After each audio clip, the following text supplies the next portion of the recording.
how to use the stove area and replace propane. So the stove is propane, and it's much like a gas grill where it has an igniter, and you turn it on, but you have to press in order to ignite it, and then leave it pressed for a moment, and then it'll stay on. If by chance you don't leave it pressed long enough, it won't stay on. Keep it pressed and it'll stay on.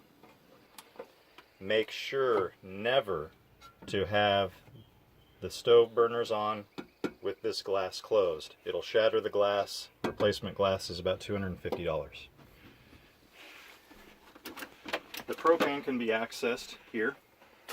You have an extra can of propane that we provide, and in order to get to it, you take these pins out and the doors off.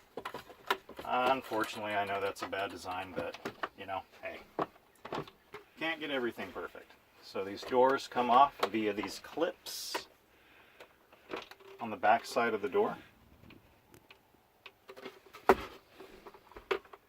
And with these pins pulled out, then you can slide this out. Here is the propane tank. It has a rubber fitting that you can use to access the propane tank. And you can just unscrew it and reinstall it. And I believe that those are the big items for the propane.